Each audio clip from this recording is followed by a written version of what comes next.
আমায় ঘৃণা করছে ঠিক আছে, কিন্তু আমি ওকে ভালোবেসে যাব। কতক্ষণ ঘৃণা করবে? কতক্ষণ জগৎ ঈশ্বরকে ঘৃণা করে গেছে, ঈশ্বর থেকে দূরে ছিল, কত বছর, কত হাজার হাজার বছর ঈশ্বর থেকে দূরে ছিল। কিন্তু খ্রিস্ট আসার পর সব ঈশ্বরের বচনে দৌড়াতে শুরু করে দিয়েছে। কত হাজার হাজার লক্ষ লক্ষ জন ঈশ্বরকে গ্রহণ করে নিচ্ছে, ঈশ্বরকে পেয়ে যাচ্ছে। আর ঈশ্বরকে পাওয়ার পর তাদের তৃষ্ণা মিটে যাচ্ছে, তাদের খিদে মিটে যাচ্ছে, তাদের দৌড়ানো বন্ধ হয়ে যাচ্ছে। এবার তারা দৌড়াচ্ছে কিসের জন্য? পবিত্র বাক্যের জন্য দৌড়াচ্ছে। আর সেই পবিত্র বাক্য বলছে এটাকে পড়ে মহারাতি কেউ হতে পারিনি, এটাকে পড়ে মহারাতি করতে হবে না, এটাকে শুনে চলো, এটাকে শুনে চলো। যতটা বাক্য পেয়েছো ওটাতে চলো। কাজে যদি বাক্যতে না চলো, নরক এমন একটা জায়গা যেখানে বাইরে থেকে জ্বলবে, ভিতরে থেকেও জ্বলবে। একটা ব্যক্তি বলছে আমি মৃত্যুর মুখে গেছি, আর মৃত্যুর মুখে গিয়ে দেখছি একটা কালো হাত আমাকে টেনে নিয়ে নরকের মধ্যে ঢেলে দিয়েছে। আর ঢেলে দেওয়ার পর ওখানে এত জোর চিৎকার হচ্ছে, এত জোর চিৎকার হচ্ছে কি আমার কানের যে পর্দা আছে সেটা ফেটে গেছে, কিন্তু তবুও আমি চিৎকার শুনতে পাচ্ছি। কানের পর্দা ফেটে গেছে, তবুও আমি চিৎকার শুনতে পাচ্ছি। তার উপর থেকে আমি জ্বলছি, আর জ্বলার মধ্যে থেকে যে নিঃশ্বাসগুলো নিচ্ছি সে আগুনগুলো ভিতরে আমার জ্বালিয়ে দিচ্ছে। আমি সব জায়গা থেকে জ্বলছি। এত কষ্ট আমি আজ পর্যন্ত মুখে কথাতে ব্যাখ্যা করতে পারবো না কি নরক কতটা কষ্টদায়ক জায়গা, কতটা খারাপ জায়গা, কতটা খারাপ জায়গা, কতটা বাজে জায়গা ওটা। চাইতে প্রভু বাক্যের মধ্যে খ্রিস্ট এসে বলছে ভয় তাকে করো না যে তোমার শরীরকে হত্যা করতে পারে, যে তোমাকে কুপিয়ে দিতে পারে, যে তোমার শরীরকে মেরে দিতে পারে। ভয় তাকে করো না, ভয় তাকে করো যে তোমার শরীর এবং আত্মা দুটোকে নষ্ট করতে পারে। কারণ এখানকার মৃত্যু অতটা দর্দনাক নয় যে মৃত্যু পিতার হাতে আছে। ওটা এতটা দর্দনাক, বলছে দন্ত ঘর্ষণ করবে, চুল ছিঁড়বে, কিন্তু কিচ্ছু করতে পারবে না। কেন জানেন? তার পাপ, সে বলছে আমার একটা পাপের জন্য আমি গেছিলাম নরকে, আর বেরিয়ে এসেছি। আর বেরিয়ে এসে তার ফিঙ্গারপ্রিন্টস, হাতের যে ফিঙ্গারপ্রিন্ট, বলছে আমার ফিঙ্গারপ্রিন্ট খুঁজে পাইনি। তার মানে ও যে এক্সপিরিয়েন্স করেছে ওটা রিয়েল এক্সপিরিয়েন্স করেছে। ওর হাতের ফিঙ্গারপ্রিন্টস চলে গেছে। ওরা ডক্টররা আশ্চর্য হয়ে গেছে, হাতের ফিঙ্গারপ্রিন্টস নেই। ডক্টররা আশ্চর্য হয়ে গেছে, ও সাক্ষ্য দিচ্ছে, বলছে আমার হাতের এই ফিঙ্গারপ্রিন্টস ছিল না, ফিঙ্গারপ্রিন্টস পরে এসছে। বলছে 10-15 দিন আমার হাতে ফিঙ্গারপ্রিন্টস ছিল না। তার মানে আমাদেরকে পবিত্র বাক্যকে শুধু পড়া নয়, এর মধ্যে চলা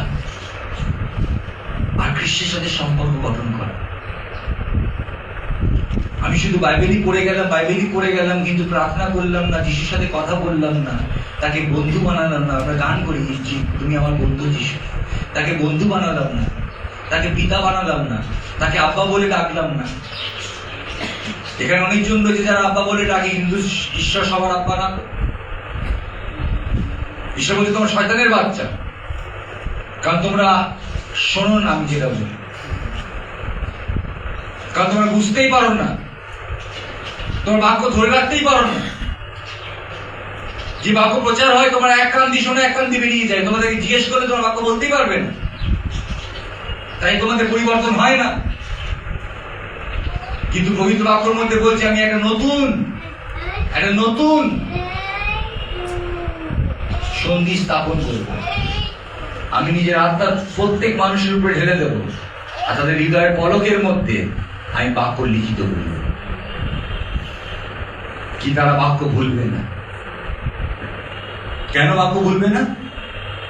কারণ শয়তানকে হারানো যায় একমাত্র ঈশ্বরের বাক্যর দ্বারা। একমাত্র ঈশ্বরের বাক্য দ্বারা শয়তানকে হারানো যায়, আর কোনো জিনিস দিয়ে হারানো যায় না। ঈশ্বরের বাক্য হলো দিদার খড়গ, ঈশ্বরের বাক্য হলো হাতিরুই তুল্য, এই ঈশ্বরের বাক্য হলো দুদিকে ধার। হালেলুইয়া। সেটা আত্মা মর্মকে ভেদ করে চলে যায়। হালেলুইয়া। সেটা যে কোনো জায়গায় পৌঁছে যায়। যে জায়গাগুলো কেটে বাদ দেওয়ার আছে সেই জায়গাগুলো কেটে বাদ করে দেয়। তাই তো যখন তুমি পবিত্র বাক্য শুনছো, আর যখন একটা অভিষিক্ত ব্যক্তি তোমার কাছে পবিত্র বাক্য প্রচার করছে, আর সেই প্রচারটা তুমি যখন শুনছো, সেটা কি করছে? সেটা ওইসব জিনিসগুলোকে কেটে বাদ করছে যেসব জিনিস ঈশ্বরের নয়। যেসব জিনিস ঈশ্বরের নয়, যেসব জিনিস ঈশ্বর ঘৃণা করে, ওটাকে কেটে বাদ করে সরিয়ে দিচ্ছে, যেন তোমাকে ঈশ্বরের সামনে যখন তুমি দাঁড়াবে, তুমি এরকম যেন না দাঁড়াও যেরকম সে অপবায় পুত্র দাঁড়িয়েছিল। আর যদিও তুমি অপবায় পুত্রের মতন অবস্থায় আসো, তুমি যদি অপবায় পুত্রের অবস্থায় এসছো, মনে রেখো প্রভুর দরজা তোমার মুখে মেরে দেবেন না। বলছে তোমার পরিস্থিতিকে তিনি বদলে দেবে। কি করে দেবে? তোমার কাপড়গুলোকে খুলে দিয়ে তোমাকে নতুন বস্ত্র পরিয়ে দেবে, তোমার হাতের মধ্যে রিং পরিয়ে দেবে, তোমার পায়ের মধ্যে আবার চটি পরিয়ে দেবে। তুমি যে ছেলে ছিলে তুমি আবার ছেলে হয়ে যাবে। হালেলুইয়া। তোমাকে দাসের পথটা দেবে, যে তুমি দাস হবে। তুমি নিজে বাবার বাড়িতে গিয়ে দাস হবে, কারণ তুমি নিজে বাবাকে ছেড়ে চলে গেছো। কিন্তু তোমার বাবাই হয়, আর বাবার ছেলে কখনো দাস হয় না, বাবার ছেলে ছেলেগুলো হয়।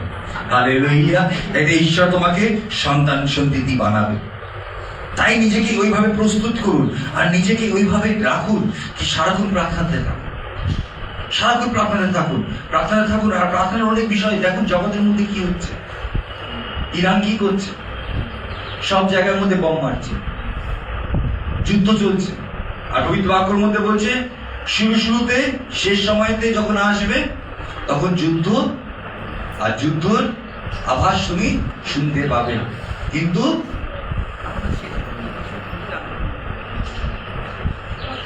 ভয় পেও না, কারণ শেষ আসা এখনো বাকি আছে। তার মানে আমরা শেষের মধ্যে ঢুকে গেছি।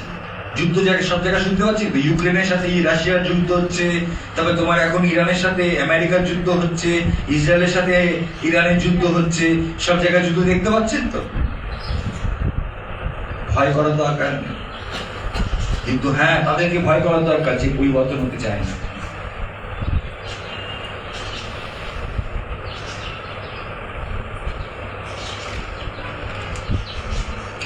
আমার তো ওদের প্রতি অনেক ভয় লাগে, যারা নিজের পরিবারের মধ্যে গালাগালি কিস্তি করে।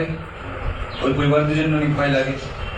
ওদের পরিবারের মধ্যে গালাগালি কিস্তি হয়, ওদের পরিবারের মধ্যে নানান রকমের ড্রিঙ্কস চলে, বাড়ির মধ্যে মদ খাচ্ছে, ওদের জন্য ভয় লাগে। কারণ এরা সব নরকে যাবে,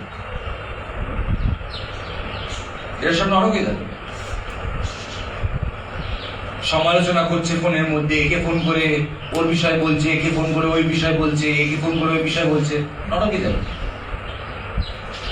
পবিত্র বাক্যের মধ্যে বলছে তুই যদি রেগে গিয়ে নিজের ভ্রাতাকে বোকাও বলে থাকো, তুমি নরকের মধ্যে যাবে। রেগে গিয়ে তুমি বললে এ বোকা এদিকে আয়, ওই একটা কারণের জন্য তুমি নরকে যাবে। যেরকম মসি রেগে গিয়ে ঈশ্বর ওকে বলেছিল বলতে পাথরকে, ও লাঠি মেরে দিয়েছে,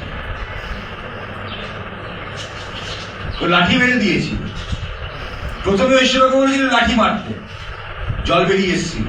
দ্বিতীয়বারে বলেছিল বলতে, কিন্তু ও কি করেছে? গিয়ে লাঠি মেরেছে, রেগে লাঠি মেরেছে। বেরাচ্ছে না কেন? আরেকবার লাঠি মেরেছে, বেরাচ্ছে না কেন? ওর জন্য ওকে কি করেছে ঈশ্বর? দূর দিয়ে দেখতে দিয়েছে, কিন্তু ঢুকতে। তার মানে মনে করো না কি তুমি যেহেতু ঈশ্বরের অনেক প্রিয়, তোমার কাছে অনেক বাক্য আছে, তোমার কাছে অনেক কিছু রয়েছে বলে তুমি বেঁচে যাবে তোমার পাপের জন্য। না, পাপের ফল তো তুমি পাবে, শাস্তি তো তুমি পাবে, শাসন তুমি পাবে। কারণ শাসন তাকেই করে যাকে দেশে ভালোবাসে, আর যদি তিনি ভালোবাসে তিনি তোমায় শাসন করবে। আর তার শাসনকে সে মেনে নেয় দাউদের মতন। যেরকম দাউদ যখন ভুল করেছিল, দাউদের সন্তান যখন মরছিল, সে উপবাস করছিল, 7 দিন উপবাস রেখেছিল আর কাঁদছিল মন্দিরের মধ্যে। আর যখন তার বাচ্চা মরে গেল, দাসরা ভয় ভয় পাচ্ছিল বলার জন্য, কারণ সে এত ক্রন্দন বিলাপ করছিল ঈশ্বরের কাছে তাকে বাঁচাবার জন্য, এত ক্রন্দন বিলাপ করছিল ঈশ্বরের কাছে তাকে বাঁচাবার জন্য। কি দাসরা বলছে কি এত কাঁদছে, এখন যদি কি বলি মরে গেছে তাহলে কি করবে আমরা জানি না। দাসের কথাও শুনে নিয়ে বললো খাওয়ার লাগ, স্নান করবে, স্নান করে পোশাক পরে খেতে বসলো, চোখের জল মুছিয়ে নিল। তার মানে ও কি বললো, আমার বাচ্চা যাক, আমি পাপ করেছি, ঈশ্বর আমায় শাস্তি দিয়েছে, আমার বাচ্চা যাক, কিন্তু ঈশ্বরের গৌরব হোক। ঈশ্বরের গৌরব করা ছাড়িনি। চাইতে বলছে যদি তুমি ঈশ্বরের থেকে বেশি নিজের মাকে ভালোবাসো, তুমি ঈশ্বরের যোগ্য নয়। তুমি যদি নিজের বাবাকে ভালোবাসো, তুমি ঈশ্বরের যোগ্য নয়। তুমি যদি নিজের বাচ্চাকে বেশি ভালোবাসো, ঈশ্বরের যোগ্য নয়। কারণ এইসব জিনিস তোমাকে ঈশ্বরের থেকে দূরে নিয়ে যেতে পারে। এইসব জিনিস তোমাকে ঈশ্বরের থেকে তোমাকে তো দূরে নিয়ে যেতে পারে। তাই তোমাকে ঈশ্বরকে প্রথমে ভালোবাসতে হবে। এটা প্রথম আজ্ঞা, কি সকল অঙ্গকরণ দিয়ে, সকল হৃদয় দিয়ে, সকল শক্তি দিয়ে, সকল প্রাণ দিয়ে তার সেবা করো, তারই পূজা করো। এটা প্রথম আজ্ঞা, মানে সর্বপ্রথম সে, তারপরে সবকিছু, তারপরে সবকিছু। দ্বিতীয় আজ্ঞা বলছে এক অন্যকে ভালোবাসো। এবার এই জায়গাতে আমরা মার খাই, ভালোবাসো, এক অন্যকে ভালোবাসতে আমরা পারি না।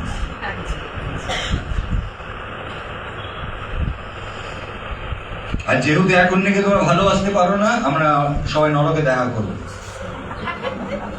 ঠিক আছে? ওখানে দেখা করবো আর চিল্লাবো, চিল্লাবো এক অন্যকে দেখে। কারণ আমরা এক অন্যকে ভালোবাসতে পারি না। আমরা ঈশ্বরের সন্তান না, আমরা দিয়াবলের সন্তান।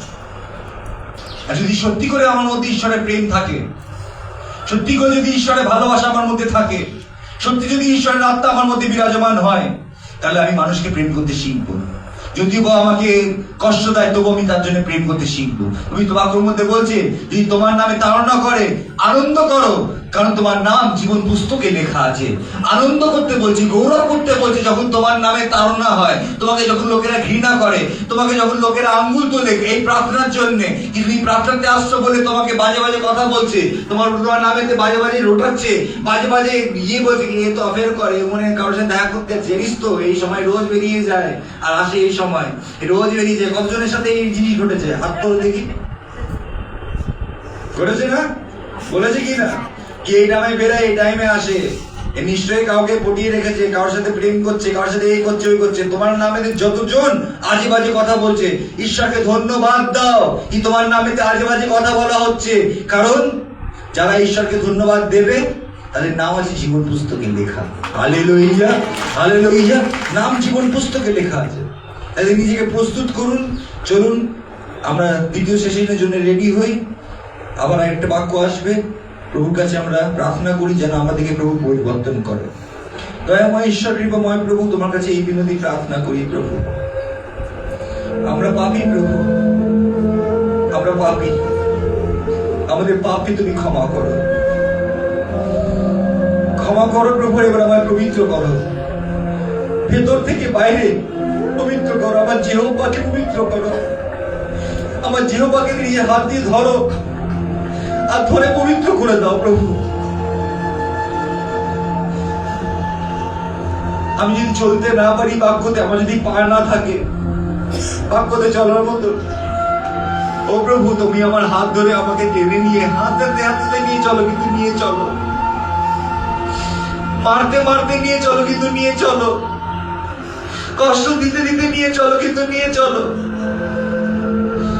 ক্রুশ যতই ভারী হোক আমি তুলে হাঁটবো। আমায় ক্রুশ তুলতে সাহায্য করো। আমি ক্রুশ তুলতে চাই না বলে আমি নানান রকমের অজুহাত, নানান রকমের পাপ, নানান রকমের দোষ মানুষের উপরে, ঘাড়ের উপরে চড়াই, কারণ আমি ক্রুশ তুলতে চাই না। কিন্তু যদি আমি নিজের ব্যথা নিয়ে চলি প্রভু, অন্যজনের ব্যথা কি দেখবো, অন্যজনের বিষয় কি বলবো প্রভু? অন্যজনের জন্য আমার বলার কিছু থাকবেই না, কারণ আমার নিজের ব্যথাই এত। এমন কোন ব্যক্তিকে দেখেছেন বিশেষত আমার প্রিয়জনেরা যে হাসপাতালের মধ্যে মরছে আর অন্যজনকে গাল দিচ্ছে? হাসপাতালের মধ্যে মরছে আর অন্যজনকে গাল দিচ্ছে কোন ব্যক্তিকে দেখেছেন? সেরকম ভাবে যে ক্রুশ তুলে চলে, তার জীবনে ব্যথা এত পরিবর্তনের, আর ঈশ্বরের আত্মা তার জীবনে এতটাই কাজ করে কি তার কাছে সময় নেই জগতের জন্য। তাই তুমি দয়া করো প্রভু, যারা এই সময় তোমার কাছে পরিবর্তনের জন্য প্রার্থনা করছে, হাত তুলুন। যারা পরিবর্তন হতে চায়, যারা ভাষা পেতে চায়, প্রভুকে বলো, প্রভু আমি কি তোমার নয়? তুমি কি আমায় চিহ্ন দেবে না? তুমি কি আমাকে আপন করে নেবে না? শুনেছি এই জগতে সবার কাছ থেকে তুমি স্নেহশীল, ক্রোধে ধীর, দয়াতে মহান। বলে তোমার দয়া জীবন হইতে উত্তম। আমার জীবন দেখো প্রভু, আমার জীবন অনেক ভুল আছে প্রভু, অনেক ভুল আছে, অনেক ভুল নির্ণয় আমি নিয়েছি প্রভু। যারা যারা তোমার কাছে গেলে প্রার্থনা করছে এই সময়, তুমি তাদের হৃদয়ের মধ্যে কাজ করো প্রভু। প্রার্থনার আওয়াজ তুলুন, প্রার্থনার আওয়াজ জোরে জোরে বলুন।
मेरी आत्मा तेरा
यीशुआ बोले लागो, यीशुआ बोले लागो, यीशुआ,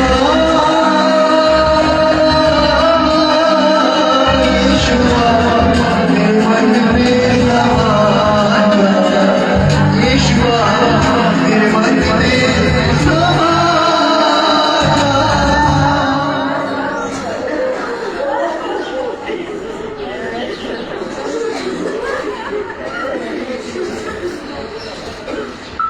प्रार्थना रूप में प्रार्थना करते